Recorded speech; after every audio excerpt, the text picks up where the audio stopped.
Praise the Lord. The best wishes to you and your family members in the name of God.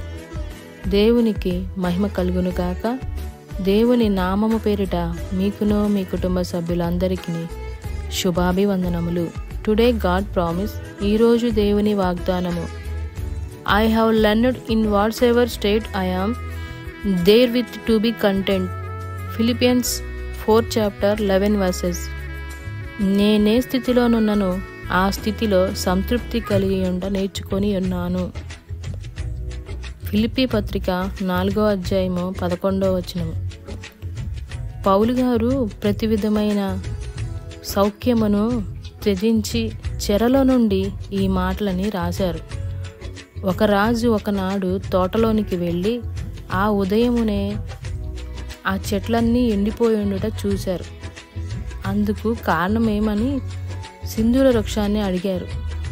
నేను దేవదారు వృక్షమంత చక్కగాను ఎత్తుగాను లేను కనుక జీవించుటకు నాకు విసుగైపోయినదని జవాబిచ్చారంట. తన దిగులకు కారణమేమని అతడు దేవదారు వృక్షం అడగగా, ద్రాక్షావల్లి వల్ల నేను ద్రాక్ష పండ్లను కాయట్లేదు కనుక నేను బ్రతకదలుచుకోలేదని జవాబిచ్చిందంట. తోటలో చెట్లన్నీ ఇటువంటి జవాబులే ఇచ్చాయంట. ఇంకా చివరికి రాజుగారు ఒక చిన్న పుష్పం దగ్గరకు వచ్చి చూడగా అది చాలా సౌందర్యముగాను సంతోషముగాను వికసించి ఉండుట చూచి, నీవెందుకు విచారంగా లేవని అడగగా అది ఇలాగు జవాబిచ్చాను, నా యజమానుడా, నీకు సింధూర వృక్షము గాని దేవదారు వృక్షము గాని కావలసినచో అలాగే నాటి ఉండు. అయితే నన్ను ఈ స్థలంలో ఇలాంటి ఈ పూల మొక్క నాటిది కనుక నేను అందముగానున్నాను. అంటే ఇక్కడ దేవుడు మనకి ఉపమాన రీతిగా చెప్తున్నది.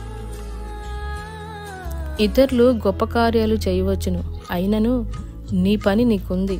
అది నీవు చేయగలిగినంత చక్కగా ప్రపంచంలో మరెవ్వరూ చేయలేరు. దేవునికి చెందిన వారు ఏ పరిస్థితిలోనున్నను తృప్తిపడి ఉంటారు. ఎలాగనగా వారి జీవితంలో ఏది జరిగినా దేవుని చిత్తమే అని వారు ఇష్టంగా జీవిస్తారు.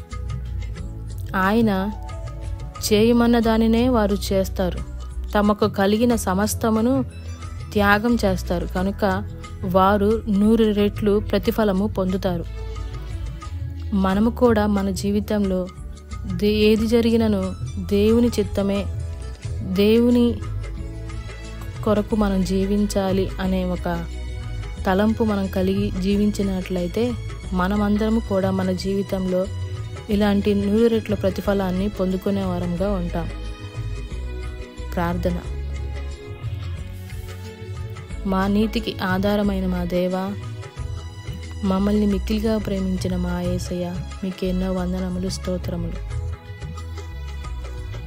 ఈరోజు ఈ వాగ్దానం ద్వారా మాతో మాట్లాడినందుకు వందనములు తండ్రి. ఈ వాగ్దానం వింటున్న ప్రతి ఒక్కరి జీవితంలోనూ మా జీవితంలోనూ మీ యొక్క ఫలమును పొందుకునే వారముగా, నీ ఇష్టాన్ని గౌరవించి నీ చిత్త ప్రకారము జరిగించే వారముగా మా జీవితము ఉండునట్లు అటు కృపను అటు దయను దయచేయమని నజరేయుడైన యేసుక్రీస్తు అతి పరిశుద్ధ నామమున అడిగి వేడుకొని పొందుకొని ఉన్నాము తండ్రి. ఆమెన్.